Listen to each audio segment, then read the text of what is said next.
What's up, Saiyan Army? So today we're going to talk about the anterior pelvic tilt. I've been working with my friend Andrew right here, a body mechanic, for about a little over a month now, and we've been doing lots of exercises. A lot of you guys have been seeing me doing my breathing exercises before I lift, and that's all thanks to him. Lower back's feeling a lot better. So take it away, Andrew. Introduce yourself. Thanks, Matt. What's going on, everybody? I'm Anterior Pelvic, aka Body Mechanic. I'm a physical therapist here in New York, and I treat mainly bodybuilders, powerlifters, fitness enthusiasts, you name it. So today we're going to talk a little bit more about the pelvic anterior tilt that most lifters have, how that affects your own performance while you're deadlifting, while you're squatting, even benching, even pressing, any kind of move you can possibly think of, and even such as running as well. So that actually greatly affects your lifts, your performance, and even your own mental state as well, because the human body, everything is connected.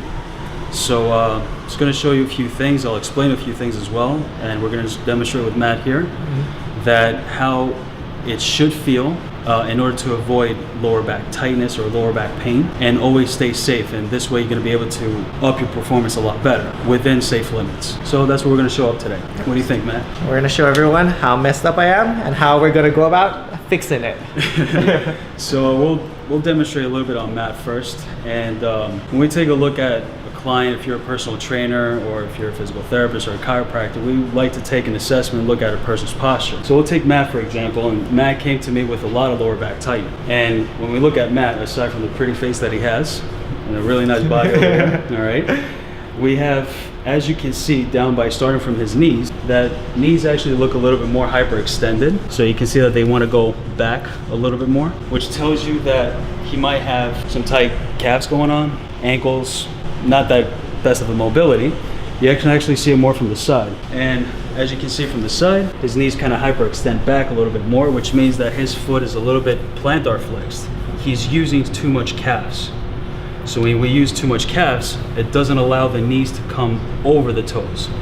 Mind you, when the knees go over the toes, that's a very good thing. It's not a bad thing. I don't know who told you not to pass those knees over those toes, but they have to pass over. Going up that chain now, we actually see that great anterior tilt of the pelvis. I'm gonna look this up for a second. As you can see, Matt already has that hyperextended lower back. If you look to the back over here, even though I did work on him, he's all completely red, we can actually see his paraspinals right here actually fired up like crazy. So he's walking, he's doing all his activities with lower back muscles constantly on. They're just screaming at him. When that happens, let's turn around. And let's show those beautiful abs, man. Okay. Yeah, you can stop your flexing right now. So when he lets go, when he let goes of these muscles now, of his abdominal wall, you can actually see that he might have a gut, but he really doesn't. That's actually his lower back pushing against his internal organs, making him appear that he has a gut, but he really doesn't. It's just the structure of his lower back. So he has that anterior tilt, that really big arch on that lower back, tells me now that he's got certain muscles that are just too active. So now, you can definitely see it around here. Even the way he lifted his arm up, we know that he's using too much lats. When he raised his arm up, he actually hyperextended a lot more. So his lats like to be engaged so he can reach all the way up. Otherwise, if he had a less of an anterior tilt, he wouldn't reach all the way up, which is a problem. So he has to loosen up his lats as well. That's for another time. So common muscles of what cause now an anterior tilt. And we're actually going to look at the screen over here so you guys can get a basic understanding of what's going on. So now, we have our quads right in the front. These are your quads. This is your rectus femoris, which is directly attached to the pelvis and down to the knee.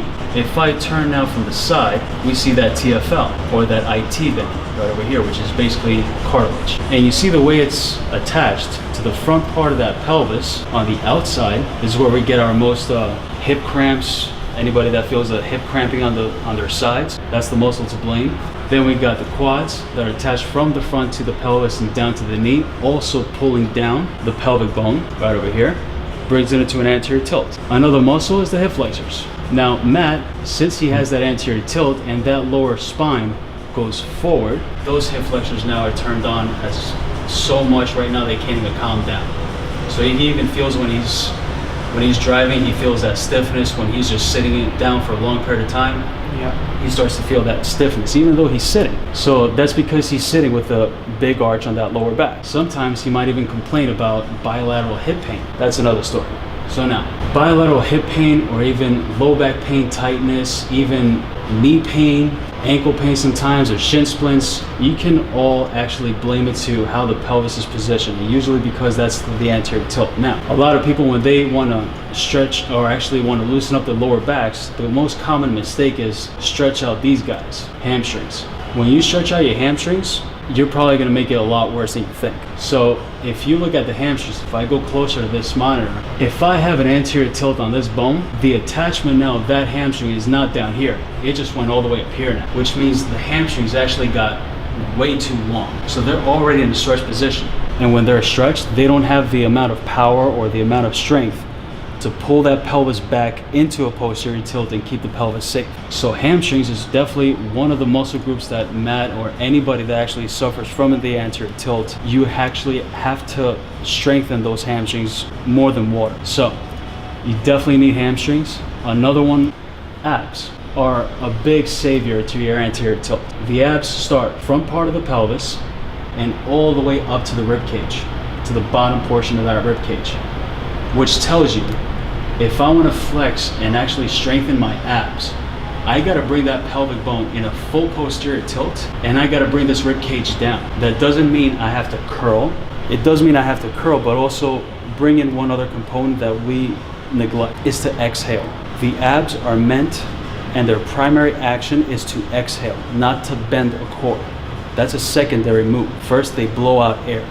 So that's why you see me on my Instagram or any social media that I have, that I always focus on breathing, because breathing is the #1 component in my book that will mess you or break you or will actually fix you. So when we exhale, we engage full amount of abs, especially the obliques.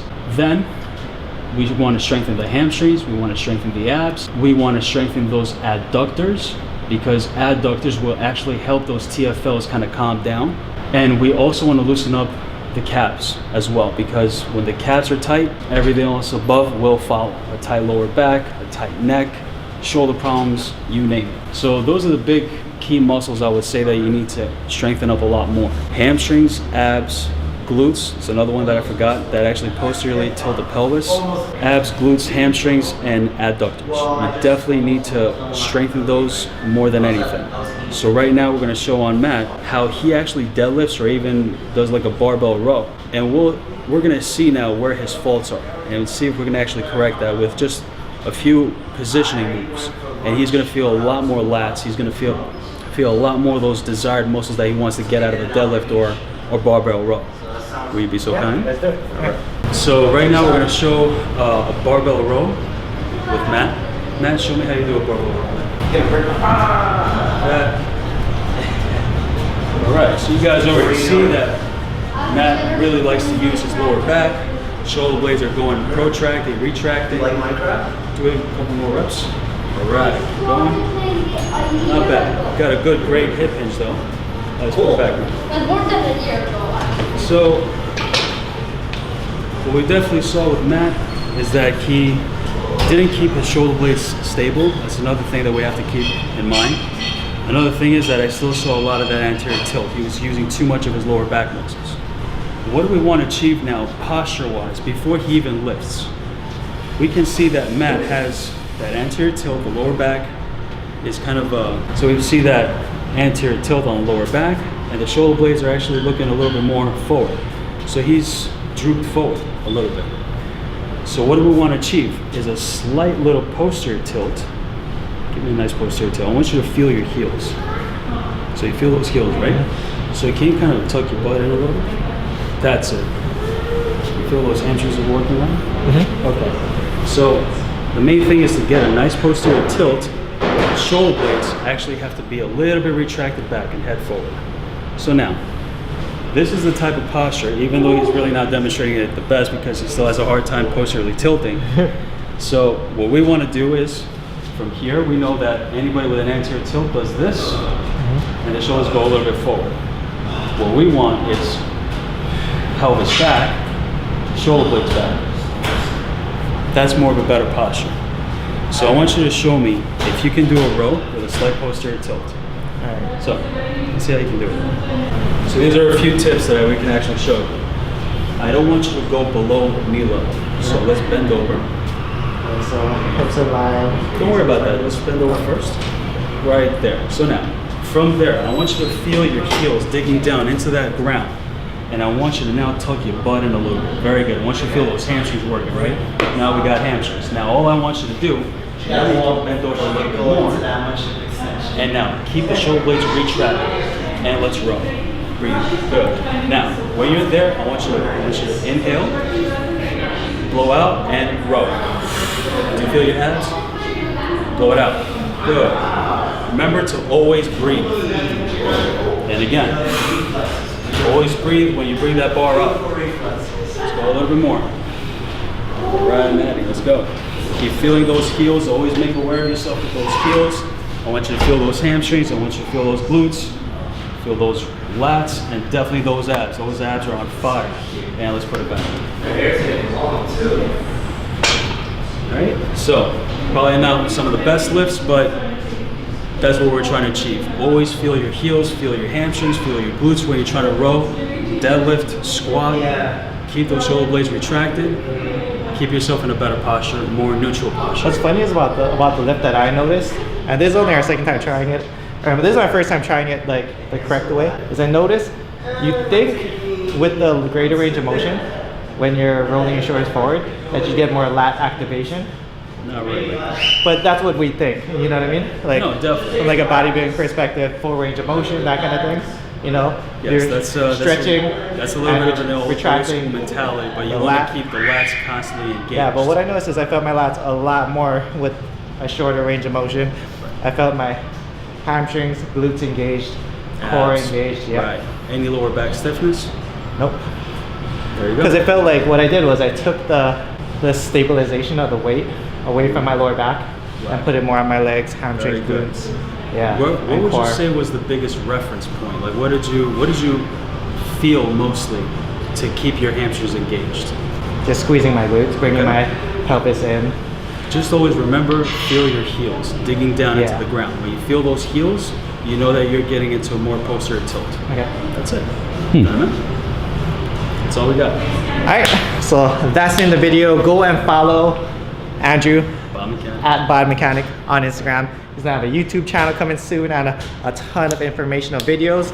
Give this video a like if you want more videos with me and Andrew in them. And give us topics. Comment down below what topics you want us to, help you guys out on. What issues do you guys have? We're here to help you guys. So, yep, we'll see you guys in the next video. Thank you, Andrew, for doing this video Of course, bro. Anytime. and for the session today. And we'll see you guys in the next video. Much love, strength, and honor. Aloha.